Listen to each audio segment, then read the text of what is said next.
You know how to trade. You're confident in the rest of your life. You know how to win. You work hard and you're persistent.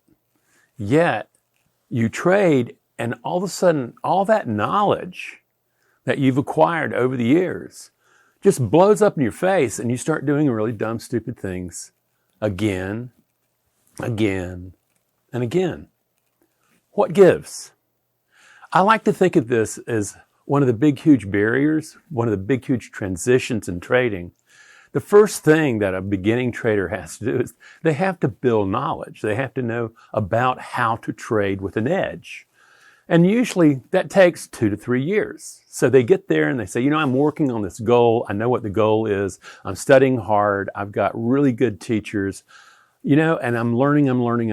And then you come to the moment where when you're trading paper, you can just about print money. But then you go to trading live and you're risking capital. And all of a sudden everything changes. Before you know it, you go tilt and you start doing things again that are unbecoming of a successful trader. And you go, why? I'm working hard. I'm doing all that. What I want you to do is to recognize that you've done a great job in the very first task of becoming a successful trader. You've developed the knowledge base. The problem is this: knowledge alone is not going to make you a successful trader. There's something even more fundamental, but you have to get the knowledge first. Without the knowledge, you don't know how to play the game. Now, we want to look at the inner game. We're at this transitional point where you've hit a barrier and you're seeing clearly, since you're over and over again, you're losing when you know how to trade. We know that we're at a barrier. First and foremost is acknowledge that you're at a barrier that somehow you can't get through, and you need to learn. You're seeing the failures. Listen to that failure and say, what is it? I'm here to learn. And this is the big separation. IQ, all that knowledge you have, and EQ, the emotional self-mastery that must be developed in order for you to use that knowledge in the thick of the game. Now remember, ultimately at the very background of this, you're saying, okay, I'm having emotional problems. Sometimes I get scared. Sometimes I get anxious. Sometimes I get where I just have an urgency to act and I overtrade and I do all this and then I get in trouble and I don't want to take a loss and blah, blah, blah. You're at the barrier. And what we now know is that the emotional intelligence for you to move from that first tier of getting the knowledge, you've hit it and you've realized that you need to learn how to master emotions of trading. That's what the task is. You need to develop EQ, emotional intelligence. The good news, unlike IQ, which is kind of set, EQ can be learned. And the first thing you do is you say, what do I need to do to make this transition from the knowledge-based stuff to where I take knowledge and I combine it with emotional strength to be able to maintain my edge? There you go.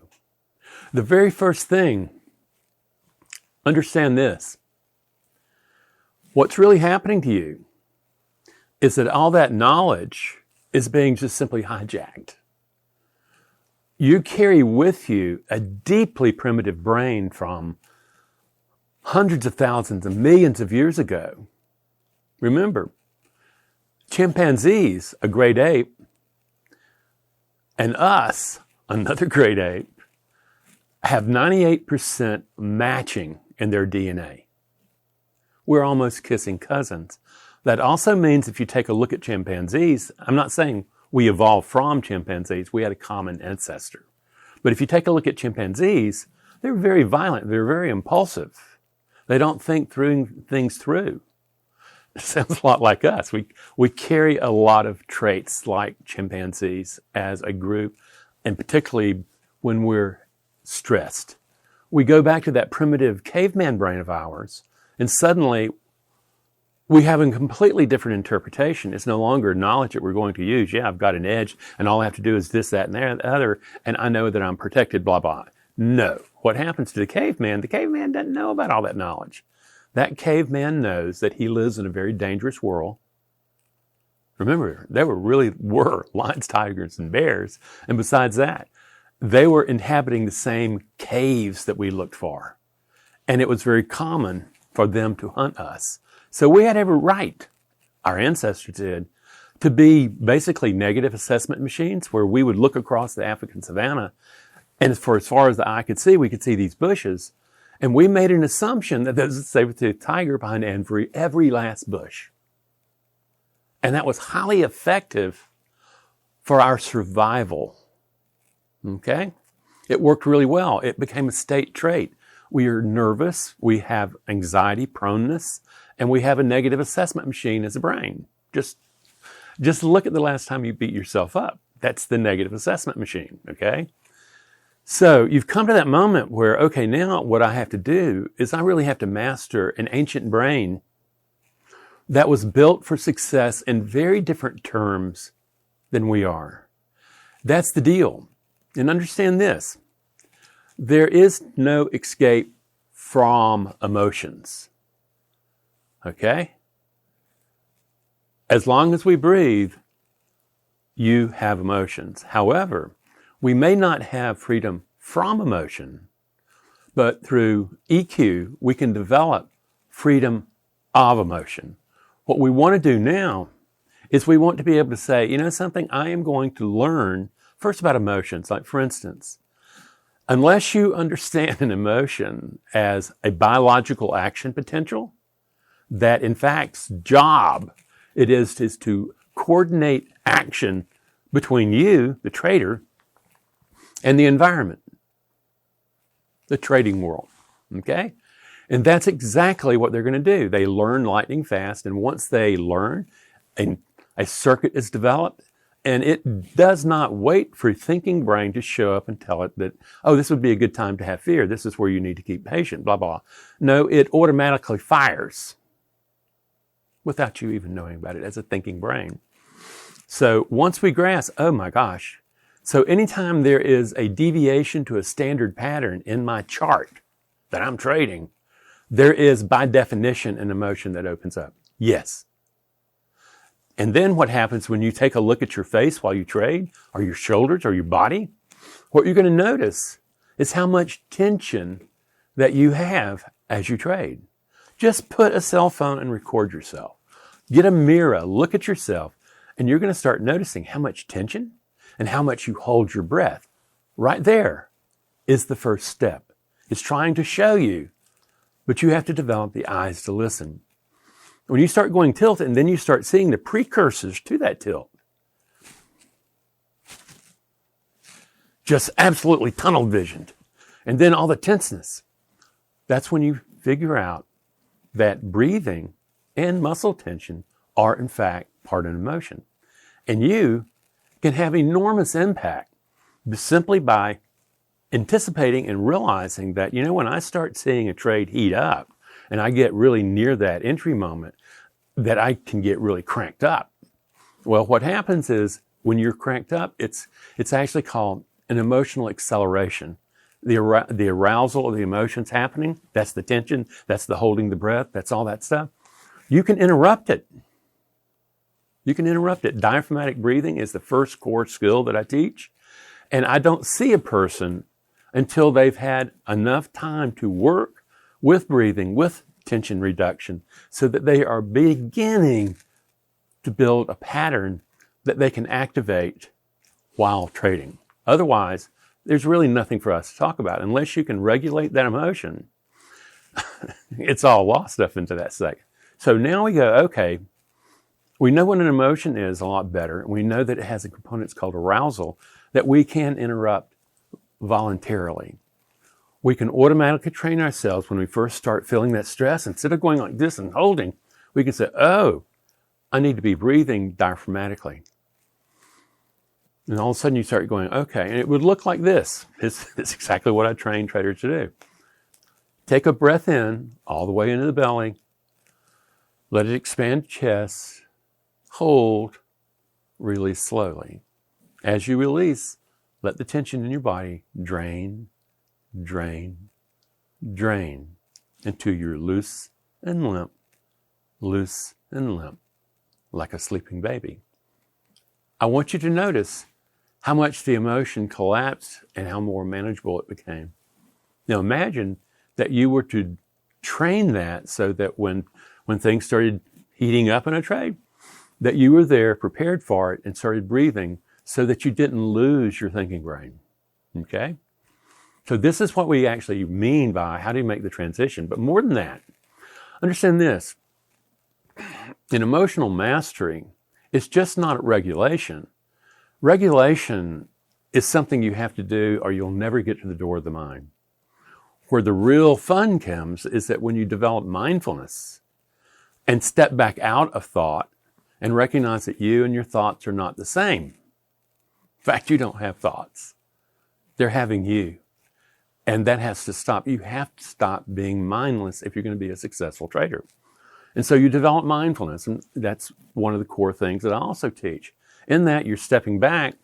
That gets you to the door of the mind. That opens the door of the mind, and you can look in. And when you start looking in there, you discover your mind. Actually, what your mind is, your brain is a community of rival emotional programs that are duking it out for control of the you that trades, okay? Now, in humans like us, we develop another thing, is that thought shows up. We have language centers, and suddenly those emotions are given voice. And if you've ever beaten yourself up, if you've ever had that urgency to act, if you've really gotten bored and started looking around, just wanted to get out of the boredom and are in revenge, you know how powerful emotions can happen and how thought can happen. And you go, wow, wait, I can't allow myself to lose. I can't lose. Why not? And who is that voice saying, I can't lose? No, I'm going to double down. Who is that? That's where mindfulness kicks in. And knowing who that is and start realizing there's an architecture down there in the mind. And I teach you to find what I call the inner critic. That's the judger. That's all that criticism here. That's all that urgency. That's all that, got to get in right now. That's what I call the inner critic. It's not you. You need to distinguish the self that trades and the inner critic, which is highly destructive. You're also going to find an orphan nature that I call the adaptive voice. And it's the fear-based trading you do. It's the aggression-based trading you do. It's the tilt you do. It's the fear. Okay? That's orphan. And you're going to have to learn not to just slam it on the ground and shut it up. You're going to have to mentor it. You're going to have to teach it the way you would teach a child how to be in the world. Okay? That's powerful. But then you learn that you have enormously powerful internal resources that can be developed. You have the discipline of a ruler, the courage of a warrior, the self-soothing, the self-compassion, the most important one, of a caregiver, and the clarity of thought of a sage living within you as potential. In order to make this movement from just knowledge to where you're actually saying, how do I use that knowledge, developing the emotional skills, because you discover that all thinking is emotional state dependent. And if all thinking is emotional state dependent, then you're going to need to develop the emotions that give rise to the mind. That's where the ticket is. That's the second big transition in trading. You're no longer just regulating the emotion. You're actually using the emotions, emotional intelligence, to generate the mind that has an edge, that can allow you to do your edge in trading. It's all there. It can be trained. I've seen people do this for decades and decades and decades. I'm inviting you to really check this stuff out. If you don't know much about me, get my free book, go to my website, get my free book. If you want to get a little further, get Mindful Trading. That's my book that really explains the process that I'm talking about right here. And then you might want to look and start finding, oh my God, he has courses, he has group courses, he has individual courses. But first, take the first step. Find out about who you are as an emotional trader. You are. Find out who you are. And then dig deeper, watch more videos, go to the website, explore around, and start really saying, you know something, yeah, I know. I now get it. I need to make the transition from knowledge to emotional intelligence. Come visit us, friends. Good luck. Good luck to all of you. Take care.